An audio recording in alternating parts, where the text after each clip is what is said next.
ఓం శ్రీ గణేశ శారదా గురుభ్యో నమః. ఈనాటి ఎపిసోడ్లో ఒక విషయం మీకు నేను మనవి చేద్దాం అనుకుంటున్నానండి.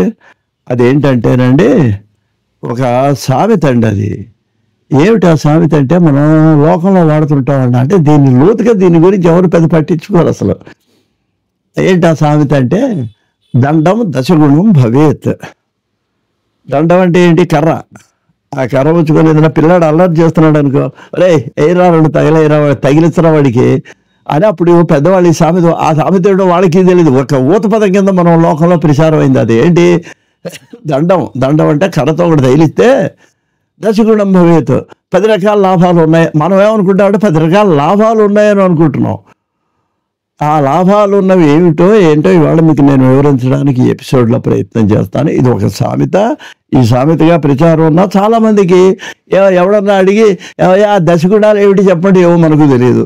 అందుకని ఇదో విచిత్రమైంది. కాబట్టి ఆధునిక ముఖ్యంగా నా ఎపిసోడ్లన్నీ ఈనాటి నేటి యువకులకు వాళ్ళ బిజీగా ఉంటారంటే ఒక 2 నిమిషాలు దీన్ని వింటే ప్రాచీన భావాలు, ప్రాచీనమైనటువంటి సామెతలు ఇవన్నీ మీకు చెప్తే మీరు కూడా దీని వలన సంతోషిస్తారని ఎపిసోడ్స్ చేస్తున్నాము. కాబట్టి మీకు ఇది నచ్చినట్లయితే చివరి వరకు వినండి, సబ్స్క్రైబ్ చేయండి, లైక్ చేయండి. ఇప్పుడు దీనికి అసలు ఆ శ్లోకం ముందు చదివి తర్వాత వివరం చెప్తానండి. విశ్వానాహి పశుషు కర్దమప్సు చ నిమ్నగాః వార్ధిక్యే విపినే వహనౌ దండం దశగుణం భవేత్. దండం అంటే ఏంటనమాట? కర్ర పుచ్చుకొని గనక మనం ఉన్నట్లయితే 10 సందర్భాల్లో అది మనకు ఉపయోగపడుతుంది అని ఈ శ్లోకానికి అర్థం అండి. ఏమిటి ఆ 10 సందర్భాలు అంటే, మొట్టమొదటి అండి ఒకటే అక్షరం, అది శ్వాన. శ్వాన అంటే కుక్క, తెలుసండి.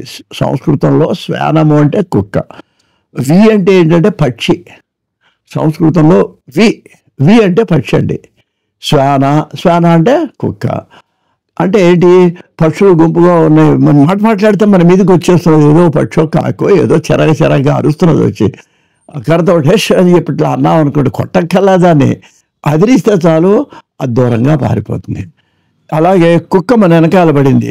అందుకనే రాత్రి వెళ్ళేటప్పుడు ఒక కర్ర చేత్తో పట్టుకున్నాం. రాత్రి 11-12కి వస్తే కుక్కలు మన మీదకి వచ్చేస్తుంటాయండి. ఒకసారి పగలు రావు, మన వెనకాల పడవు. అప్పుడు కంపల్సరీగా మనకు దండం ఉండాలండి, చిన్న కర్ర ఒకటి ఉండాలి. ఆ కర్ర ఇసిరేసినది దెబ్బకు మారిపోతుంది. అది దానికి ఆ దండం కావాలండి. శ్వానం అంటే ఏంటనమాట? కుక్కను అదిలించడానికి కూడా కర్ర ఉపయోగపడుతుంది. మూడవది ఏంటి? మూడవది అహి అంటే పాము అండి. పామును కూడా అంతే, మన మీదకి వస్తే ఏం చేస్తారు? కర్రతో వాడు పట్టునోడు ఒక్కటేస్తే అసలు మొదటి దెబ్బకే చచ్చిపోతుంది. అంతే పాము. అది సరిగ్గా పట్టు వేయగలిగితే వాళ్ళ అనుభవం, వాళ్ళ పల్లెటూరులో వాళ్ళకి తెలుస్తుందండి. మనం ఇక్కడ ఉడితే అక్కడ ఎడుతుంది అది పారిపోయి. ఆ పావును చంపడానికి కూడా ఏం కావాలి మన చేతిలో? పూర్వకాలంలో ఆ మూలల్లో పొడిగాటి కర్రలు పెట్టుకునేవాళ్ళు అండి. దొంగలకు కూడా పనికొస్తుంది. ఎత్తి మీద ఒక్కటైతే పారిపోతాడు వాడు. అందుకని చెప్పేసి ఆ పామును ఇప్పటికి ఎన్నైనాయండి? మొదటిది పక్షి, రెండోది కుక్క, మూడోది పాము, నాలుగోది పశు అంటే జంతువులండి. పశువులు అంటే ఏంటన్నమాట? ఏదైనా కొన్ని ఎద్దులు కూడానండి పొగరమూతనంగా ఉంటే వచ్చి కుమ్మేస్తే చేతులు ఇరిగిపోయిన వాళ్ళు, స్కూటర్ల కింద పడిపోయి, సైకిళ్ళు పడిపోయి చేతులు విరగొట్టుకొని కట్లేసుకున్న వాళ్ళు కూడా ఉన్నారండి. వాటిని అటువంటి బండగా ఉన్నటువంటి ఆ జంతువుల్ని మనం అదిలించాలంటే ఏం కావాలి? మనకి కర్ర కావాలి. అయ్యా, ఐదోది ఏంటంటే కర్దమము. కర్దం అంటే బురదలో నడుస్తున్నావు, జారి పడిపోవచ్చు, లేదా ఆ బురదలో నేల ఎంత లోతుందో తెలియదు. కర్ర ఉన్నప్పుడు ఏమవుతుందంటే ఊతంగా ఉంటుంది మనకు పడిపోకుండా. అందుకని కర్దం అంటే బురదలో నడిచేటప్పుడు. ఈ బురదలో నడవడం అంటే ఇది ఐదవదండి. ఆరోది అప్ అంటే నీళ్ళల్లో కూడా అది ఎంత కర్రతో చూస్తే ఆ లోతు తెలుస్తుందండి మనకి.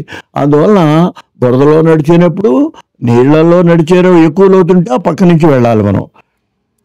తర్వాత కర్దమప్ నిమ్మనగా అంటే పల్లం ప్రదేశం. ఇలా ఎత్తెక్కినప్పుడు ఒకసారి మనం జారి పడిపోవచ్చు. కర్రను ఊతంగా తీసుకొని కనుక ఎక్కితే ఏదైనా దాని ఆధారంగా చేసుకుంటే అప్పుడు మనం పడిపోకుండా ఉంటామండి. తర్వాత వార్ధక్యే, ఇది 8వదండి. వార్ధక్యం అంటే ఏంటనమాట? ముసల్తనం. 3 కాళ్ళ ముసలై అంటుంటారు. అంటే అన్నారు వాడి కనుక ఏదో కర్ర లేకుండా పెడితే వాడు పడిపోతాడు, అప్పుడు 4 కాళ్ళు అవుతాయి మళ్ళీ ఇంకోటి. అందుకని ఏం చేయాలి, వార్ధక్యం వచ్చిన వాడు ఒక 70 దాటిన దగ్గర నుంచి కర్ర నూతగా పట్టుకోవడంలో చేతి కర్రని తప్పేమీ లేదు. ఏమండి తర్వాత వార్ధక్యే విపిని, అడవిలో వెళ్ళేటప్పుడు, అడవిలో ఏంటి జంతువులు ఉంటాయి కదా, ఇందాక జంతువులు చెప్పాక, అందుకని అడవిలో కూడా కర్ర చేతిలో ఉండాలి. వహనం అంటే అగ్ని, మంట వస్తున్నదండి, కర్రతో కనుక దాన్ని అటు ఇటు కదిపి ఆర్పేస్తే నీళ్లు తొందరగా పోసినా కూడా ఆరిపోతుంది. అగ్ని ఆర్పటంలో కూడా మనకి కర్ర ఉపయోగపడుతుంది అని ఈ విధంగా ఎన్ని చెప్పారండి, 10 చెప్పారండి. ఈ 10 సందర్భాల్లో కూడా కర్ర మనకు ఉపయోగపడుతుంది. అందుకని మన పెద్దవాళ్ళు ఏం సామెత అన్నారు, దండం దశగుణం భవేత్. ఆ కర్ర వలన ఇప్పుడు విచిత్రం ఏంటంటే, మన పిల్లల్ని కొట్టడానికి ఉపయోగించి ఒరే దండం దశగుణం బతుకు, అసలు పిల్లల్ని కొట్టమని ఎక్కడా ఈ 10 లేదు. కానీ ఏంటి, పిల్లల్ని బెదిరించాలి. ఇప్పుడు పిల్లల్ని ఎప్పుడు కూడా కొట్టకూడదండి, కొట్టినంత పని చేయాలి, వాడు భయపడాలి, కర్ర తీయగామో కొడతాడేమో అనుకోవాలి. ఆ భయంతోనే మనం పిల్లల్ని పెంచాలి. ఉపాధ్యాయుడనా బాధేయటం కాదండు, అసలు ఇప్పుడు బాధే ఎవరు ఊరుకోరులేండి, కేసులు కూడా పెడతారు పూర్వం. అందువలన పూర్వం కొట్టేవాళ్ళు తల్లిదండ్రులు కూడా వచ్చి చెప్పేవాళ్ళండి, మా అబ్బాయి తాట తీసేయండి ఏం పర్లేదు 2 లక్షల ముక్కలు రావాలని. అప్పుడు వాళ్ళ తల్లిదండ్రులు కూడా, ఇవాళ అలా కాదండి. నేను ఉపాధ్యాయ వృత్తిలో చూశాను, నేను మొదట చేరినప్పుడు 30 ఏళ్ళ తర్వాత కొంచెం చాలా మార్పు వచ్చిందండి. అప్పుడు మా అబ్బాయిని ఏమన్నా పర్వాలేదు చదువు చెప్పడం అనేవాళ్ళు, తర్వాత ఏదైనా ఒక చిన్న దెబ్బ కొట్టినా కూడా ఏమంటే మా అబ్బాయి చదువు రాపోయినా పర్లా మీరు మాత్రం కొట్టొద్దు అని చెప్పి, అది కూడా హెడ్ మాస్టర్ తీసుకెళ్ళి పిల్లవాడు ఎదురుగుండా కూడా ఉపాధ్యాయుడికి వార్నింగ్ ఇచ్చిన తల్లిదండ్రులు ఉన్నారండి. ఇంకా వాడికి భయం ఏముంటుందండి, హెడ్ మాస్టర్ అన్న భయం ఉండదు, ఉపాధ్యాయుడు అన్న భయం ఉండదు. మా నాన్న ఉన్నాడుగా, మా నాన్న కొట్టదనండి, ఇంకా ఇంకెవడు కొట్టడు. అప్పుడు ఈ ఉపాధ్యాయుడు ఏం చేయాలి, అలాగేనంటే మీ అబ్బాయిని ఏమన్నట్టే అంటే ఏదైనా అంటే మళ్ళీ పై అధికారులకు కంప్లైంట్ చేస్తాండి. అందువల్ల ఈ దండం అనేది, ఈ దశగుణం అనేది పిల్లలకి ఏమీ అంత వర్తించడం లేదు. కానీ ఒకప్పుడు చాలా భయపెట్టేవాళ్ళండి, బెత్తం ఉండేదండి మాస్టర్ల దగ్గర, ప్యాక్ బెత్తం చర్రమని తగిలేదు చురుగ్గా, పెద్ద ప్రమాదం ఏం కాదు.